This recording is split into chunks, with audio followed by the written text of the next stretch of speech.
And it just, I mean, it gets to me because you realize what's that statistic for every homeless person there are 7 open homes. Oh my God, it's worse than that. For every homeless person in America, there are 24 vacant I homes. am way behind. Wow. Yeah. 24 homes. Can you believe that shit? Can you believe that? And the bankers are sitting here. Jamie Dimon's sitting in his goddamn ivory tower. Brian Moynihan, CEO of Bank of America, he's allowing this. Corporate culture doesn't just develop at the bottom. It comes from the top. This guy is a sociopath. If he lets this continue in his company, and you can't tell anybody that he doesn't know what this is going on. There's an incentive structure set into place to punish people for doing business with you. Is that the kind of customer base? Is that the kind of customer relations that you want to have? And I talked to somebody, one of the neighbors around where I live, and he was talking about he had a mortgage through Bank of America as well. He said they always lost my paperwork and charged me fees for it. I sent them the paperwork 2-3 times. Their customer service was absolutely horrible.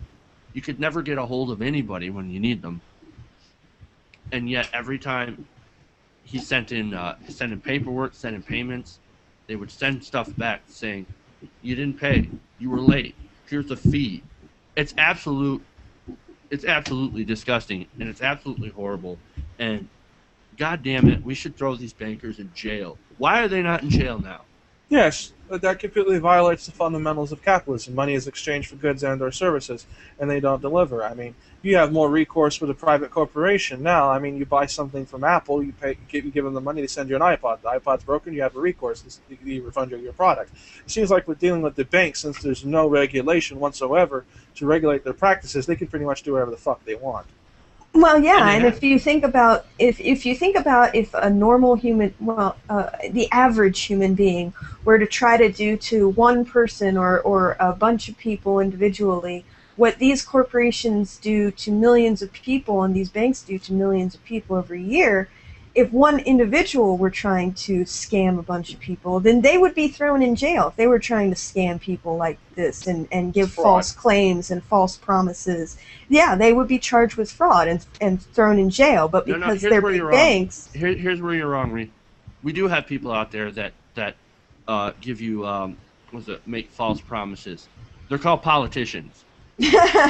Right, but you see, they're not average Americans. I'm saying if an average normal person who wasn't in some sort of place of power tried to do this, they'd probably be put in jail. You steal $100, you get put in jail for 20 years. Yes. You steal millions from the taxpayer, you get a bonus. Hell, you sell someone weed and you get 25 years to life. You even have weed. I think the libertarians also need to jump on this because one would consider the bank's practices as externalities in the marketplace.